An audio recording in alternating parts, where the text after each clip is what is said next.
आइए एक ऐसी खौफनाक घटना की पड़ताल करते हैं जिसने रातों रात एक शांत से गांव की नींद उड़ा दी। जरा सोचिए, रात का सन्नाटा हो और अचानक चीख पुकार मच जाए, और वो भी तब जब घर के ही लोग खूनी बन जाएं। आज के इस दिलचस्प विश्लेषण में हम देखेंगे कि कैसे एक सुपरनेचुरल पावर और इंसान के बदले की भावना ने मिलकर इस गांव में तबाही मचा दी।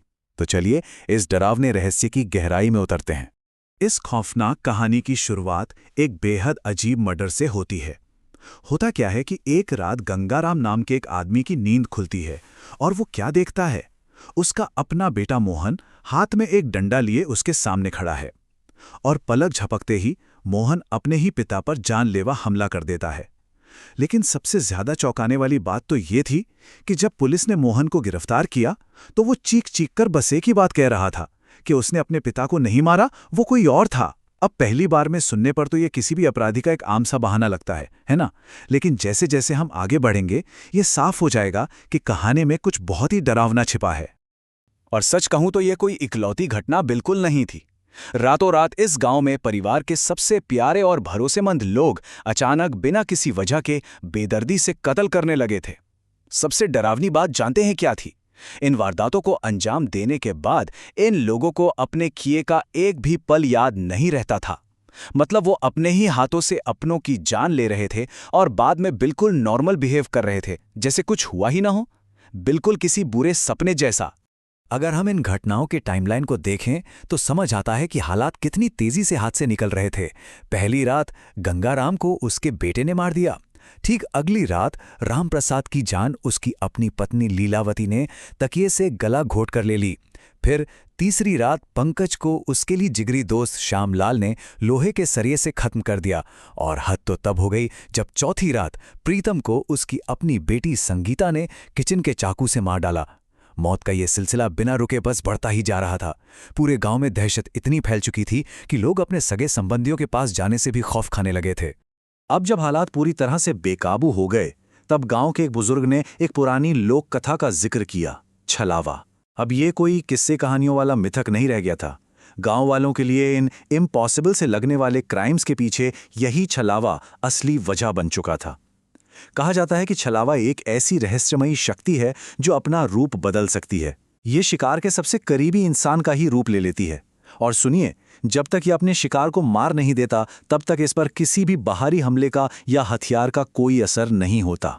तो अब एक बड़ा सवाल यह है कि आखिर इस छलावे को पहचाना कैसे जाए? गांव वालों और चश्मदीदों की बातों से कुछ बहुत ही खौफनाक निशानियां सामने आईं। पहला, ये हमेशा किसी बहुत ही भरोसेमंद रिश्तेदार का रूप लेता है ताकि किसी को जरा भी शक ना हो। दूसरा और सबसे खौफनाक हिंट, हमले के वक्त इस एंटिटी की आंखें पूरी तरह से काली या एकदम लाल हो जाती हैं। तीसरा, ये कोई खास हथियार लेकर नहीं आता बल्कि घर में पड़ी आम चीजों का ही इस्तेमाल करता है। और चौथा, जो हमने पहले भी डिस्कस किया, असली रिश्तेदार को इस पूरी घटना की भनक तक नहीं होती। एक तरफ तो पूरा गांव इस अलौकिक खौफ से कांप रहा था, लेकिन दूसरी तरफ गांव में एक नया पुलिस वाला आया था, राजीव। राजीव का नजरिया एकदम अलग था। उसका सीधा सा कहना था कि ये सब महज एक अंधविश्वास है, कोई छलावा, कोई भूत प्रेत नहीं होता। इसके पीछे जरूर किसी इंसान का ही दिमाग है और वो असली गुनहगार को ढूंढ कर ही रहेगा। ये अपने आप में एक बहुत ही दिलचस्प टकराव था। एक तरफ सदियों पुराना डर और अंधविश्वास और दूसरी तरफ बिल्कुल लॉजिकल और तार्किक सोच। लेकिन इस पूरी मिस्ट्री में टर्निंग पॉइंट तब आता है जब गांव के ही एक बेहद समझदार इंसान चंदन ने डर को किनारे रखकर फैक्ट्स पर फोकस करने का फैसला किया।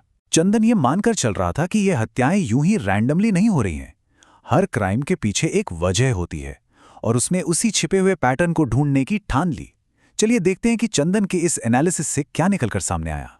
चंदन की इस खोज ने पूरे केस की सबसे अहम कड़ी को सामने ला दिया। गंगाराम, रामप्रसाद, पंकज और प्रीतम, भले ही इनको मारने वाले अलग अलग थे, उनके रिश्ते अलग थे, लेकिन इन चारों में एक चीज बिल्कुल कॉमन थी। ये चारों के चारों शिकार जमीन के बिजनेस यानी लैंड डीलिंग से जुड़े हुए थे। इसका सीधा सा मतलब था कि ये कोई रैंडम अटैक्स नहीं थे। इन्हें बहुत ही सोची समझी प्लानिंग के तहत एक एक करके निशाना बनाया जा रहा था। और जैसे ही ये पैटर्न सामने आया, एक और खौफनाक सच उभर कर आया। चंदन के अपने पिता भी जमीन के ही व्यापार से जुड़े थे। मतलब साफ था, छलावे का अगला टारगेट चंदन का घर हो सकता था। इसलिए चंदन ने खुद ही एक जाल बिछाने का फैसला किया।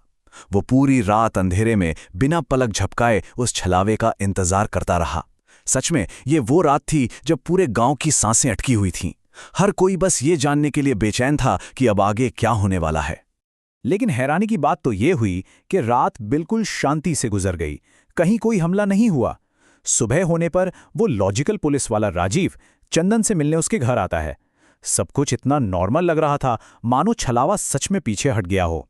लेकिन यहां एक बहुत बड़ा सवाल खड़ा होता है। क्या वाकई खतरा टल गया था, या फिर ये उस भयानक तूफान से पहले की शांति थी? और तभी इस पूरी कहानी में सबसे बड़ा और शॉकिंग मोड़ आता है।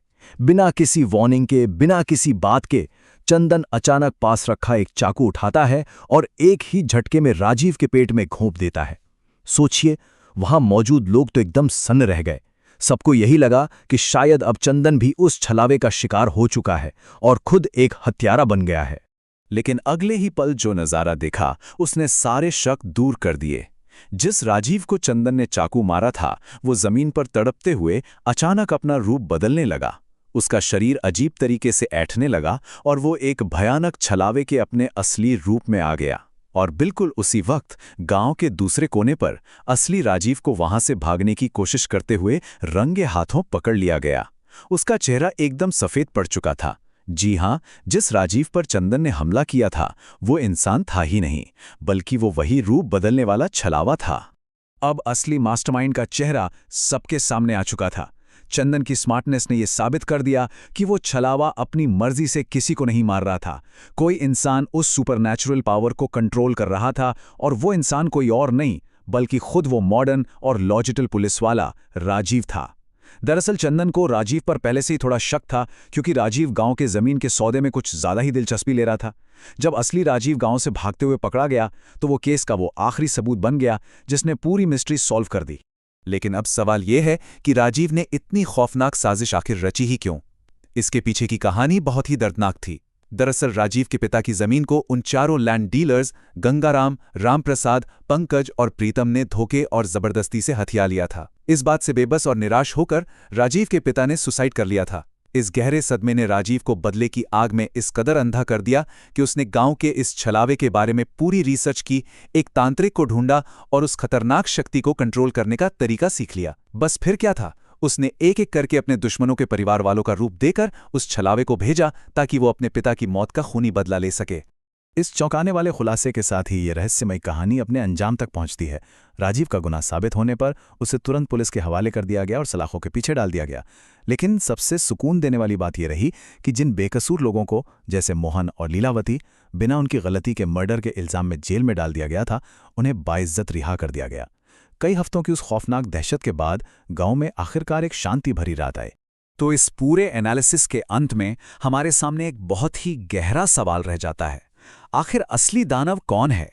क्या वो अलौकिक छलावा जो सिर्फ काले जादू के कंट्रोल में आकर काम कर रहा था, या फिर वो इंसान जो दुख और बदले की आग में इतना अंधा हो गया कि उसने अकल्पनीय क्रूरता की सारी हदें ही पार कर दी? ये पूरी घटना बहुत ही सटीक तरीके से हमें ये सोचने पर मजबूर करती है कि कभी-कभी इंसान के मन का अंधकार किसी भी भूत प्रेत या अलौकिक शक्ति से कहीं ज्यादा भयानक हो सकता है ना? इस दिलचस्प कहानी की पड़ताल में बस इतना ही।